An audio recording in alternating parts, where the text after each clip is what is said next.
Hello दोस्तों, कैसे हैं आप सब। मैं आपका स्वागत करता हूं अपने YouTube channel jobs and shorts पे। हमेशा की तरह आज मैं फिर से आपके लिए एक नई जॉब वैकेंसी की जानकारी लेकर आया हूं दोस्तों, जो कि हमारे पास निकल कर आई है MP state cooperative bank limited की तरफ से। जी हां दोस्तों, ये जॉब वैकेंसी है एमपी राज्य सहकारी बैंक रिक्रूटमेंट 2023, जिसे कि बम्पर 638 ब्रांच मैनेजर, अकाउंटेंट और अदर पोस्ट के लिए जारी किया गया है। सैलरी की बात करें तो ये आपको 9,300 रुपये से लेकर 1,35,100 रुपये पर मंथ तक की मिल जाएगी, जबकि जॉब लोकेशन आपका मध्य प्रदेश होगा। वहीं अगर बात कर लेते हैं इस फॉर्म का आवेदन करने के लिए अप्लाई मोड क्या रखा गया है, तो इसे कंप्लीटली ऑनलाइन रखा गया है दोस्तों। तो आइए बिना देर के इस जॉब वैकेंसी के बारे में डिटेल में जान लेते हैं। लेकिन उससे पहले अगर आपने हमारे चैनल को सब्सक्राइब नहीं किया है तो तुरंत ही सब्सक्राइब करें, क्योंकि हम हर रोज आपके लिए नई नई जॉब वैकेंसी की जानकारी लेकर आते ही रहते हैं। साथ ही इस वीडियो को पूरा देखें और लाइक और शेयर करना ना भूलें। सबसे पहले बात कर लेते हैं दोस्तों पोस्ट वाइज वैकेंसी डिटेल्स की।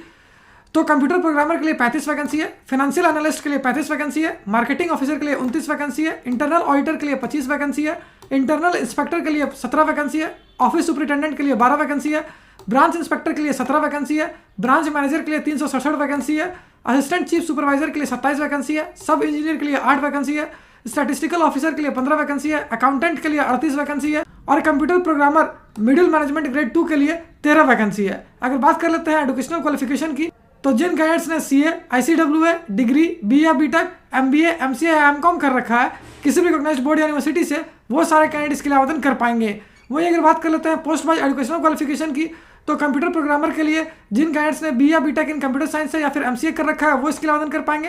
फाइनेंशियल एनालिस्ट के लिए आपका सीए, आईसीडब्ल्यूए या फिर एमबीए किया होना जरूरी है। मार्केटिंग ऑफिसर के लिए आपका एमबीए किया होना जरूरी है। इंटरनल ऑडिटर के लिए आपका सीए, आईसीडब्ल्यूए या फिर एमबीए किया होना जरूरी है। वहीं internal inspector, office superintendent, branch inspector और ब्रांच मैनेजर पोस्ट के लिए जिन कैंडिडेट्स ने एमबीए कर रखा है वो इसके लिए आवेदन कर पाएंगे। अगर बात कर लेते हैं असिस्टेंट चीफ सुपरवाइजर की, तो इसके लिए जिन कैंडिडेट्स ने एमकॉम या फिर एमबीए कर रखा है वो इसके लिए आवेदन कर पाएंगे। वहीं सब इंजीनियर पोस्ट के लिए जिन कैंडिडेट्स ने डिग्री इन सिविल इंजीनियरिंग से कर रखा है वो इसके लिए आवेदन कर सकते हैं। स्टैटिस्टिकल ऑफिसर और अकाउंटेंट पोस्ट की बात करें तो इसके लिए जिन कैंडिडेट्स ने एमकॉम या फिर एमबीए कर रखा है वो इसके लिए आवेदन कर पाएंगे। वहीं computer programmer middle management grade 2 के लिए जिन कैंडिडेट्स ने डिग्री इन कंप्यूटर साइंस से या फिर आईटी कर रखा है वो इसके लिए आवेदन कर पाएंगे। अगर पोस्ट वाइज सैलरी डिटेल्स की बात करें तो computer programmer, financial analyst, marketing officer, internal auditor के लिए आपको मिल जाएगी 9,300 रुपये से लेकर 1,35,100 रुपये पर मंथ तक की सैलरी। वहीं internal inspector, office superintendent, branch inspector और ब्रांच मैनेजर पोस्ट के लिए आपको मिल जाएगी 9,300 रुपये से लेकर 1,14,800 रुपये पर मंथ तक की सैलरी। जबकि असिस्टेंट चीफ सुपरवाइजर, सब इंजीनियर, स्टैटिस्टिकल ऑफिसर, अकाउंटेंट और कंप्यूटर प्रोग्रामर पोस्ट के लिए आपको मिल जाएगी 9,300 रुपये से लेकर 1,03,600 रुपये पर मंथ तक की सैलरी। अगर एज लिमिट यानी आयु सीमा की बात करें तो जिन कैंडिडेट्स की आयु 18 वर्ष से लेकर 40 वर्ष तक है 9 अप्रैल 2023 से पहले तक, वो सारे कैंडिडेट्स के लिए आवेदन कर पाएंगे।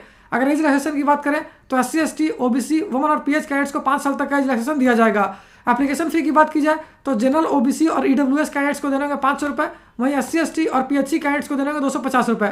मोड ऑफ पेमेंट की बात करें तो इसे कंप्लीटली ऑनलाइन रखा गया दोस्तों। वहीं सिलेक्शन प्रोसेस रिटन टेस्ट और इंटरव्यू पे बेस्ड होगी। और अगर अंत में बात कर लेते हैं इंपॉर्टेंट डेट्स की, तो इस फॉर्म को भरने की प्रक्रिया 10 मार्च 2023 से स्टार्ट हो जाएगी, जो कि 9 अप्रैल 2023 तक चलेगी। वहीं अगर बात कर लेते हैं last date of payment of application fee क्या रखी गई है, तो 9 अप्रैल 2023 तक आप अपने एप्लीकेशन की फी पेमेंट कर पाओगे। तो उम्मीद करता हूं दोस्तों इस शॉर्ट वीडियो में आपको इस वैकेंसी से रिलेटेड सारी जानकारी अच्छे से समझ आ गई होगी। अगर फिर भी आपको कोई डाउट है या फिर कोई क्वेश्चन है तो उसे आप हमें कमेंट सेक्शन में पूछ सकते हो। साथ ही एक और इंपॉर्टेंट बात बता दो दोस्तों, इस वैकेंसी से रिलेटेड जितनी भी इंपॉर्टेंट लिंक्स है वो सारी आपको इस वीडियो के डिस्क्रिप्शन में मिल जाएगी। उस पर क्लिक करके आप ऑफिशियल नोटिफिकेशन भी डाउनलोड कर सकते हो और अपने फॉर्म के लिए आवेदन करना भी स्टार्ट कर सकते हो। तो फिर मिलता हूं दोस्तों एक नई वीडियो में एक नई जॉब वैकेंसी की जानकारी लेकर। जय हिंद।